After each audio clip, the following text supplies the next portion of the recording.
अस्सलाम वालेकुम दोस्तों, आप देख रहे हैं चैनल हमारा जिसका नाम है नेचर और मैं हूं साद जट और ये है अजीम जट। ये मेरा साथी है। हम दोनों जा रहे हैं अपनी भैंसों के लिए चारा लेने। बाकी बातें हम पंजाबी में करते हैं क्योंकि मेरी उर्दू इतनी अच्छी नहीं है।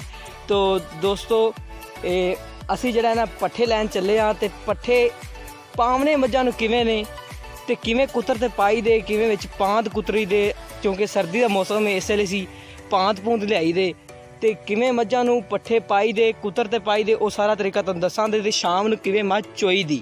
ते शहरियां वास्ते दुध पीना सौखा हुंदा है, लेकिन असी जिवें पट्ठे बनाने आ आधा कुतर ते पाने आ, वो सानूं पता है असी किवें पाने आ। ते लेकिन जिहड़ा ठंड दा मौसम है तुहानूं मैं हरियाली बखाना, गंदम दा मौसम है। आ वेख लो गंदम किड्डी सोहनी गंदम खली है, हर तरफ गंदम ही गंदम। ये बरसें दे पट्ठे ने, ये आप किवें सोहने फुल। हुण असी आपदे पट्ठियां ते आ गए हैं। तो आ वेख लो, आ सामने गाजरां खलियां ने, आ अपनियां मूलियां ने, इधर अपने मेथरे भी टावां टावां खले ने जी, ते गोंगलू भी अपने हैगे ने जी। ये आ वेखो जी, आ गोंगलू नशे नूं मारने पै ने। तो ये जो थोड़े वड्डे हो गए ना फिर आप इन्हों खावांगे। और गाजरां खलियां ने क्योंकि ठंड का मौसम है, इन्हों का पट के गाजरां का हलवा बनावांगे, बड़े शौक नाल खावांगे विच दुध मक्खन पा के। तो जिहड़ा आ इत्थे मरचां की पनीरी जी लाई तो हैगी है जी, हो पई तो लाई तो हैगी, हुण पता नहीं दादे मेरे लाई है, अल्लाह करे हो पवे। तो आ साडे जवी दे पट्ठे ने, तो आ साडे जिहड़े ना बरसें दे पट्ठे जिहड़े असीं वड्ढण आए आ मेरी दातरी इत्थे पई सी, आ दातरी पई है। तो मैं पट्ठे वड्ढने शुरू करूँ जे।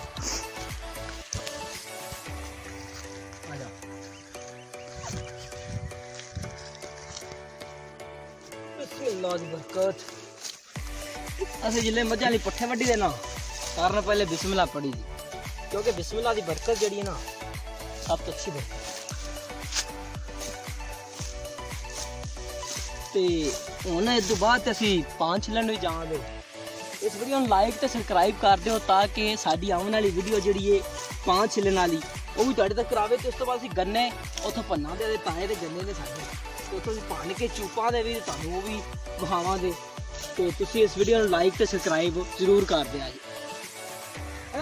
सबर कर लगा ना आ वेख लो इत्थे बंदे फिरदे ने जिन्हां नूं पट्ठे चुआउंदे ने, आवे सानूं पट्ठे चुआओ ना, साडे गुआंढी भी पट्ठे वड्ढदे आ, चलो चुआ देने अपनी मर्जी।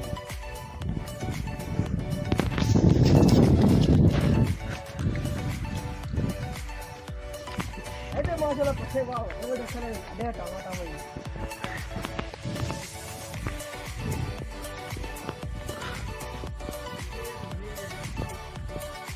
अरे कोई यार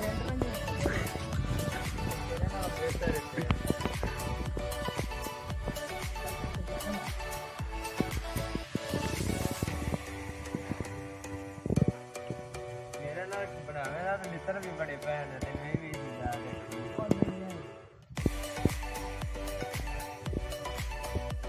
मेरी जान